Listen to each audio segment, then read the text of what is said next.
अंतरराष्ट्रीय युवा विद्वान, जैन दर्शन में यूनिवर्सिटी टॉप व गोल्ड मेडलिस्ट, जैन सिद्धांत एवं न्याय विषयों को सरलता से समझाने वाले, यूएसए, इंग्लैंड, ऑस्ट्रेलिया आदि अनेक देशों में जैन धर्म की महती प्रभावना करने वाले, पंडित टोडरमल पुरस्कार, युवा विद्वत रत्न आदि अनेक पुरस्कारों से सम्मानित मूर्धन्य विद्वान डॉक्टर संजीव कुमार गोधा, जयपुर द्वारा जानिए धर्म का मर्म। इस कार्यक्रम के प्रायोजक हैं श्रीमती रतन प्रभा जैन लुहाड़िया, धर्मपत्नी स्वर्गीय श्री मोती चंद जी जैन लुहाड़िया, पुत्रगण श्री सुरेश जी लुहाड़िया, श्री संजीव जी लुहाड़िया, श्री संदीप जी लुहाड़िया एवं समस्त लुहाड़िया परिवार, जोधपुर, राजस्थान। हरिहंत सिद्ध सूरी उपाध्याय साधु सर्व अर्थ के प्रकाशी मांगलिक उपकारी है। तिनको स्वरूप ज्ञान राग थे भई जो भक्ति, काय को नमाई स्तुति को उचारी है। धन्य धन्य तिन ही थे काज सब आज भय, करे जोड़े बारे बारे वंदना हमारी है। मंगल कल्याण सुख ऐसो हम चाहते हैं, ओ मेरी ऐसी दशा जैसी तुम धारी है। ओ मेरी ऐसी दशा जैसी तुम धारी है। ओ मेरी ऐसी दशा जैसी तुम धारी है। जीवनधर कुमार वैराग्यमय बारे भावनाओं का चिंतन कर रहे हैं। यह जगत क्षण भंगुर तो है ही, बचाने से बचता नहीं, और इस संसार में कहीं भी सुख नहीं। सुख प्राप्त करने के प्रयत्नों में और अधिक नवीन कर्मों का बंध होता है, जिसके फल को भी अकेले ही भोगना पड़ता है। जब यह जीव कहता है कि हम मिल बांट कर भोग लेंगे, तो एकत्व भावना का जन्म होता है। सारा जगत क्षणिक है, क्षणभंगुर है, नाशवान है, विनाशीक है, वस्तु का स्वरूप परिवर्तनशील है। यह बात बहुत आसानी से दिमाग में समझ में आती है, और यह बात समझ में आ जाने पर इसको दूसरा विकल्प खड़ा होता है कि बचा लो बचा लो। तो सामने से एक और आवाज आती है आचार्यों की तरफ से, बचेगा नहीं। अच्छा, जब गहराई से ये बात समझाई जाती है तो दिमाग में समझ में आ जाती है कि बात तो सच्ची है, बचाने से नहीं बचेगा। लेकिन अंदर से एक और आवाज आती है, जब तक है तब तक सुख भोग लो। फिर आचार्यों ने सामने से डांट लगाई कि सुन, इसमें सुख नहीं है, और सुख मानेगा तो कर्म बंधेंगे, भविष्य में दुख उठाना पड़ेगा। फिर इधर से एक और आवाज निकली इसके अंदर से, ये कहता है कोई बात तो नहीं, मिल बांट के भोग लेंगे। तो आचार्य देव ने फिर डांट लगाई कि तू क्या सोचता है, मिल बांट के? यहां मिलावट का काम नहीं है। हमारे यहाँ कर्मों के फल को भोगने में पार्टनरशिप नहीं होती, अकेले अकेले चलता है। यहाँ साझेदारी नहीं होती, यहाँ भागीदारी नहीं होती, यहाँ हिस्सा नहीं होता। यहाँ सबको अकेले अकेले भोगना पड़ता है। हर कर्म का फल व्यक्ति अकेले भोगता है। कल जो पंक्तियों की चर्चा हमने की है, उसमें जन्म और मरण से अकेलेपन की बात कही गई थी। मरण की बात तो यह है कि जन्म और मरण यही अकेला नहीं है, जन्म से मरण तक प्रत्येक परिस्थिति में अकेला ही है। जन्म से लेकर मरण तक बनने वाली प्रत्येक परिस्थिति में अकेला ही है। तेरी सोच अकेले ही होती है। बोलो, हो सकता है ऐसा कि दो व्यक्तियों के विचार मिल सकते हो? हम बहुत विचार में लाने की कोशिश करते हैं। क्या लोग तो वो कुंडली जन्म पत्री और वो गुण में लाते हैं। क्या फिर कितने मिलते हैं बताओ? कितने कितने मिल रहे हैं? 18। अरे नहीं, पूरे 36 मिल जाए। 36 ही रहते हैं, फिर 36 ही रहते हैं। माने वो मिलाने से मिलता नहीं है। दो व्यक्तियों के विचार मिल जाएं ऐसा कभी संभव नहीं है। यह देशना कुंद कुंदाचार्य देव ने नियम सार नामक ग्रंथ में स्पष्ट शब्दों में कही है। चावड़ा जी बहुत सुनाते थे, नाना जीवा नाना कर्मा, है जीव नाना कर्म नाना लब्धि नाना विधि कहे, अतएव वर्जित वाद है निज पर समय के साथ भी। नहीं समझ में आई होगी बात। जीव अलग अलग प्रकार के हैं, कर्म अलग अलग प्रकार के हैं, उन सबका क्षयोपशम अलग अलग प्रकार का है। दो व्यक्तियों की बुद्धि एक जैसी नहीं हो सकती, उन सबका चिंतन अलग अलग प्रकार का है। इसलिए आपस में एक दूसरे के विचार न मिलने पर वाद विवाद करना बेकार है, ऐसा कह रहे। लेकिन इस मूर्ख को इतनी बात समझ में नहीं आती कि विचार नहीं मिल रहे। ये तो इतना कहता है, आप चाय नहीं पीते क्या? मैं भी नहीं पीता यार। कितने विचार मिलते हैं अपने।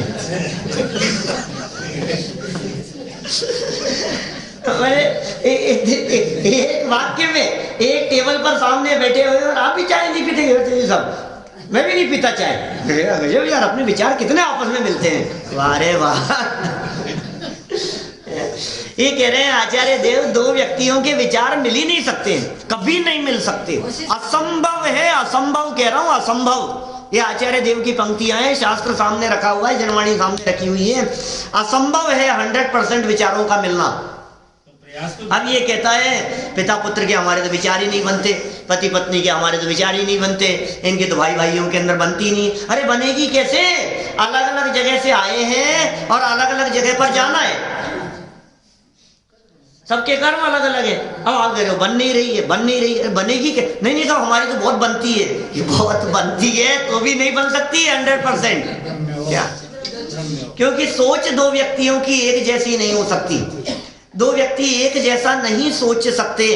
हमारे द्वारा यहाँ से कहे जाने, एक वाक्य कहे जाने पर आप सबके दिमाग में अलग अलग तरह की बात आती है। बोलो, हमने जो एक वाक्य कहा, क्या आप सब एक जैसा सोचते हैं? आप सबके भाव एक जैसे लगे हुए हैं? प्रवचन सुनते समय एक जैसी तल्लीनता से बैठे हुए हैं? एक जैसे भावों की गहराई है? नहीं है, एक सा होता ही नहीं है। ये बात यहां कह रहे हैं। जब ये बात इस जीव के समझ में आ जावे, जब ये एकत्व की बात समझ में आती है, तो एकत्व की बात समझ में आते ही विचार न मिलने पर उसे सहज भाव से स्वीकार करने की भावना जागृत होती है। और जब नहीं मिलते हुए विचारों को ये जीव सहज भाव से स्वीकार करता है, जब सहजता से स्वीकार करता है, तो फिर ये आचार्य देव कह रहे हैं अब समता रूपी सुख उत्पन्न होता है। एकत्व भावना, सारी भावनाओं में समता जगेगी, वैराग्य जगेगा, पर के प्रति आसक्ति टूटेगी, एकत्व ममत्व पना जो पर पदार्थों के प्रति था वो टूटेगा और अपने में अपनापन आएगा। इसलिए है 12 भावनाओं की चर्चा। ये कर क्यों रहे हैं? ये घर में टुकड़े करवाने के लिए, घर में फूट डलवाने के लिए। अरे साहब आपने क्या, कोई किसी का साथ नहीं देता है और लो अब बना लो खाना और खा लो। अब ऐसे कैसे चलेगा? देते हैं कि नहीं? जाकर के यही कहना कि देते हैं। बोलो भाई, सच्चाई तो यही है। सत्यार्थ है बस बात यह, कुछ भी कहो व्यवहार में, संयोग है सर्वत्र पर साथी नहीं संसार। कुछ समझ में आई क्या बात? संयोग तो है, साथी नहीं है। इसे संयोग कहते हैं, इसे साथी कह रहे हैं। संयोग, संयोग माने परिस्थितियां, संयोग माने उदय के हिसाब से बनी हुई व्यवस्थाएं, ये सब संयोग है। लेकिन साथी कौन है? कौन कौन भोगेगा? बोलो टेंशन बहुत हो रही है तो शरीर भी भोगेगा क्या? आपको टेंशन बहुत हो रही है तो गाड़ी के क्या असर पड़ेगा? मोबाइल के भी थोड़े से आंसू बहने चाहिए ना। अरे संयोग है, साथी नहीं है। इधर मुझे बहुत टेंशन हो रही है तो तुम्हारी टेंशन तुम्हारे पास में, खाना खाओ अभी तो चुपचाप। कि किसी सारे जगत का स्वरूप ऐसा ही है। संयोग तो है, साथी नहीं। लेकिन साहब ये साथी दिखाई दे रहे हैं हमारे को, ये साथ देने वाले दिखाई दे रहे हैं, ये बिजनेस में साथ हैं, ये हमारे पार्टनर हैं, ये ऐसा है कि सुनो भाई, ये सारा कथन व्यवहार का कथन है। व्यवहार में ऐसा ही कहा जाता है, अरे साहब इनका पुराना बहुत पुराना साथ है, इनका साथ तो तुम अगर साथ दो तो फिर क्या बात है, तुम अगर साथ देने का वादा करो, क्या कौन सा साथ, ये क्या कह रहे हैं। कितनी सुंदर लाइन है, देखो वापस बोलते हैं। सत्यार्थ है बस बात यह है, कुछ भी कहो व्यवहार में, संयोग है सर्वत्र पर साथी नहीं संसार में। आगे की दो लाइनें बड़ी मार्मिक है, क्या कह रहे हैं। संसार की संयोग की आराधना संसार का आधार है, एकत्व की आराधना आराधना का सार है। कुछ समझ में आई क्या। संयोग की आराधना संसार का आधार है। करो करो संयोग, संयोग संसार का आधार है। संयोग की आराधना, संयोग के बारे में सोचना। अच्छे संयोग मिला देते सत का संयोग। सीता कह रही है रामचंद्र जी से, यही उपाय था क्या कोई कि जंगल में छुड़वा दिया। ये भी तो हो सकता था कि सत का संयोग मिला देते, आर्याओं के आश्रम में छोड़ देते। ये संयोग की तरफ दृष्टि जाती है लोगों की। संयोग अच्छे हो, अरे साहब ये कितना अच्छा संयोग है, सत समागम मिल गया हमारे को, अच्छा संयोग मिल गया हमारे को। सुनो भाई, ये संयोग की भावना संसार का आधार है। संयोग की भावना माने पर में एकत्व बुद्धि, संयोग की भावना माने पर को चाहना, संयोग की भावना माने ये बना रहे, ये इकट्ठा रहे, ये मिल जाए, ये जो वृत्ति है। संयोग की आराधना संसार का आधार है। तो फिर क्या करें। एकत्व की आराधना आराधना का सार है। एकत्व की आराधना, ये आराधना का सार है। एकत्व क्या है। अपने में अपनापन, मैं कौन हूं, मेरा क्या स्वरूप है, उसमें अपनापन, ये वास्तव में आराधना। आराधना माने क्या है, आराधना क्या होता है। जिनेंद्र भगवान की भक्ति, जिनेंद्र भगवान का गुणानुवाद, उनकी स्तुति, ये आराधना कर रहे हैं। आराधना में लगो, कहते हैं ना, विराधना नहीं आराधना। बड़े पंडित जी का कितना सुंदर वाक्य है। जो जीव आराधना नहीं कर रहा वह नियम से विराधना कर रहा है। लो क्या कह दिया। जो जीव आराधना नहीं कर रहा वह नियम से विराधना कर रहा है। ये कहता है मैं आधे घंटे टीवी के सामने बैठ लिया तो मैंने कौन सा पाप कर दिया। मैंने क्या पाप किया। भगवान, मैंने यदि मैं खाना खा रहा हूं तो मैं कोई पाप कर रहा हूं क्या। खाना खा रहा हूं तो इसमें क्या गलती हो गई कि सुन, तू आराधना कर रहा है कि खाना खाता है कि नहीं। खाना खा रहा, आराधना तो नहीं कर रहा है। तो जो आराधना नहीं कर रहा हो वो नियम से विराधना कर रहा है। दो ही काम है, आराधना या विराधना। बस अब आप समझ लो। जो अपने स्वभाव की आराधना कर रहे हैं वे धर्मात्मा हैं, और जो स्वभाव की आराधना से बाहर हैं वे सब उसकी विराधना कर रहे हैं। सारे संसारी विराधक हो गए। सारे संसारी विराधक हो गए। सारे अनुभवी, आत्मानुभवी, ज्ञानी धर्मात्मा वे ही आराधक हैं। इसके अलावा सारे मिथ्या दृष्टि जीव विराधक है, विराधना कर रहे हैं। हम आपसे पूछ रहे हैं, बोलो अभी दिशा दूसरी तरफ घूम जाएगी यद्यपि प्रकरण की, लेकिन पॉइंट ख्याल में आ रहा है इसलिए बात कहता हूं। मैं आपसे पूछता हूं, प्रति समय दर्शन मोहनी का बंधन हो रहा है कि नहीं। मिथ्या दृष्टि जीवों की बात कर रहा हूं। क्यों साहब, प्रति समय दर्शन मोहनी नाम का कर्म बंध रहा है ना, मोहनी कर्म बंध रहा है ना। कल परसों कही थी शायद, आयु कर्म जीवन में एक बार बंधता है और बाकी 7 कर्म हर समय बनते रहते हैं। तो मोहनी कर्म हर समय बंध रहा है कि नहीं, बंध रहा है। मोहनी 2 प्रकार का है, एक दर्शन मोहनी, चारित्र मोहनी। दोनों बंध रहे हैं ना बराबर कि हाँ बंध रहे हैं। अब उमा स्वामी आचार्य तत्वार सूत्र ग्रंथ 6वां अध्याय सूत्र नंबर 13 अब उस 13वें सूत्र में देखो, छठे अध्याय के, वो क्या कहते हैं? केवली श्रुद्ध संग धर्म देव अवर्णवादो दर्शन मोहस्य। पता है दर्शन मोहनी के आश्रम का कारण क्या है? पता है दर्शन मोहनी के बंधन का कारण क्या है? केवलियों का अवर्णवाद।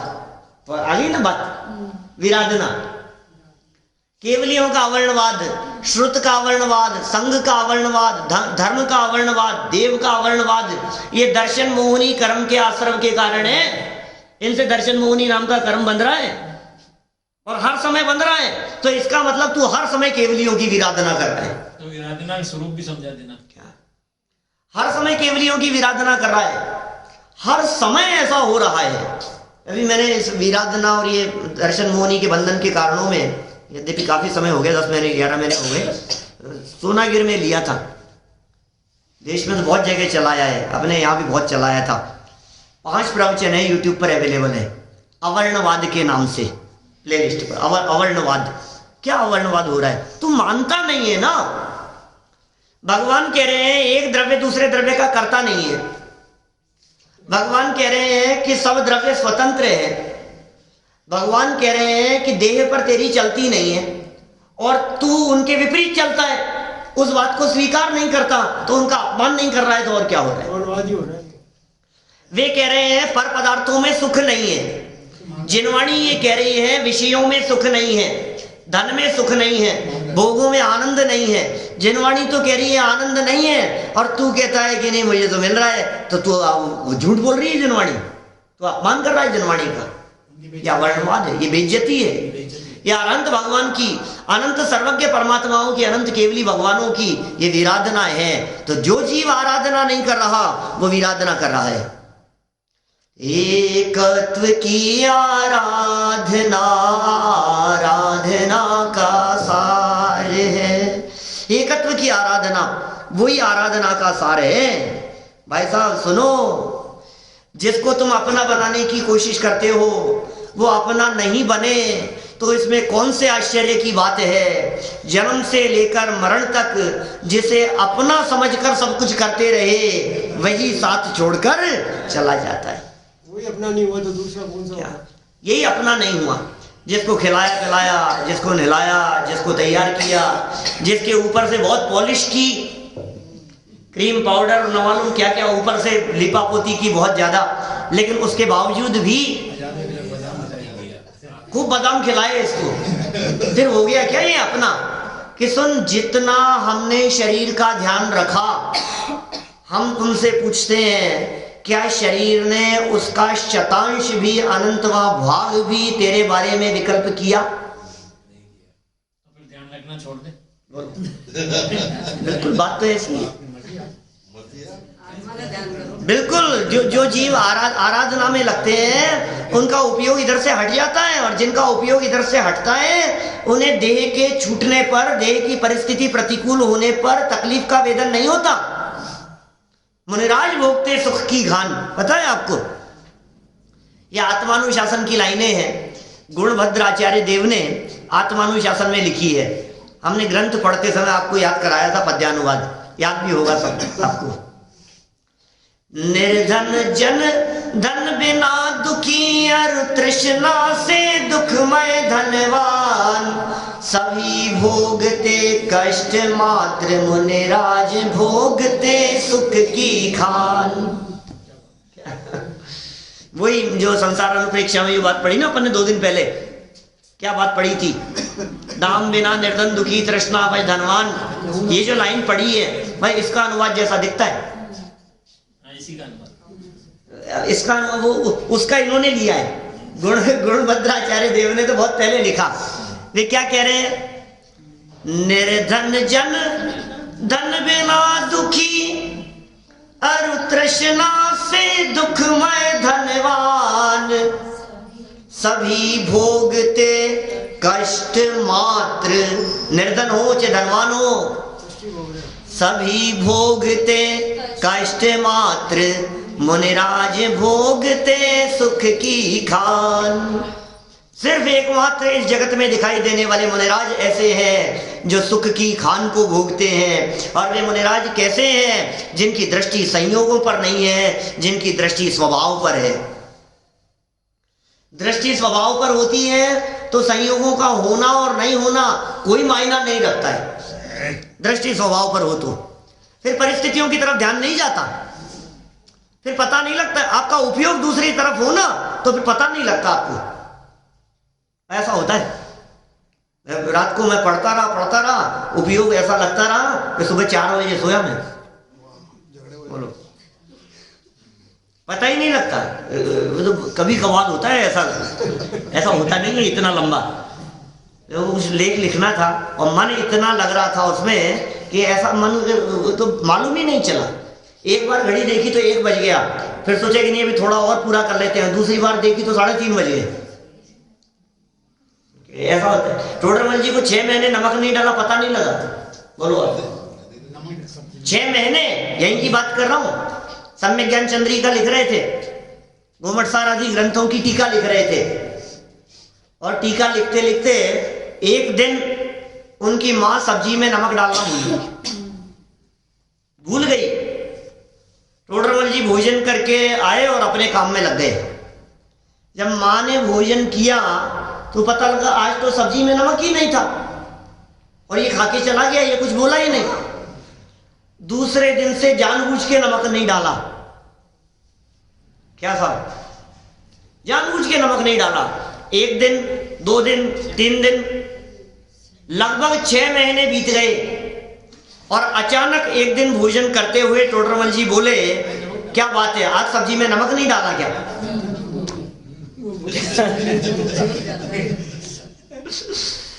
तो माँ ने कहा, लगता है तू जो काम कर रहा था वो पूरा हो गया है।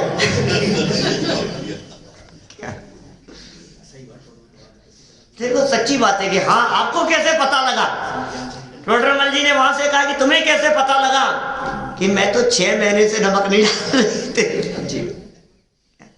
टीका पूरी हो गई थी, सम्यक ज्ञान चंद्रिका टीका। उपयोग खाते पीते उठते बैठते उधर उपयोग लगा हुआ है। ज्ञानियों का उपयोग अपने स्वभाव के साथ में जुड़ा हुआ होता है। इसलिए मुझे नंगर लेते हैं, इसलिए रह लेते हैं।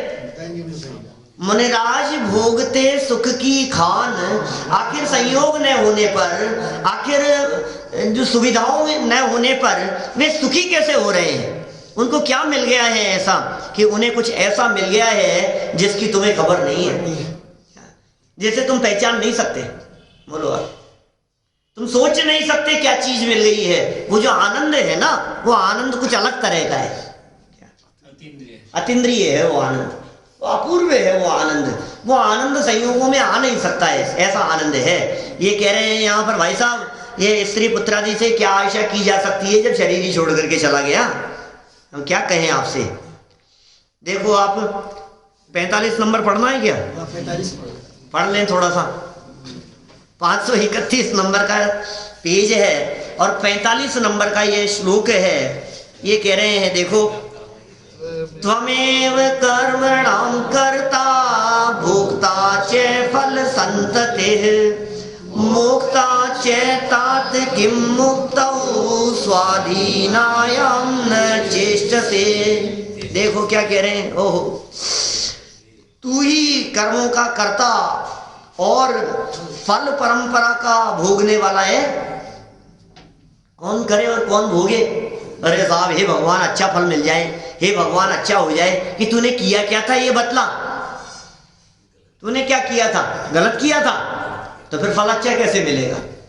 गलत करके अच्छा फल चाहता है। हमारा छोटा सा प्रश्न है तेरे से, तूने अच्छे काम बहुत किए थे, बोल मैं तुझे खराब फल दे दूं क्या? है क्या बात करते हो? तो फिर खराब करके अच्छा क्यों चाहता है? खराब करके तो अच्छा चाहता है, तो अच्छा करके बुरा कर देवे तो।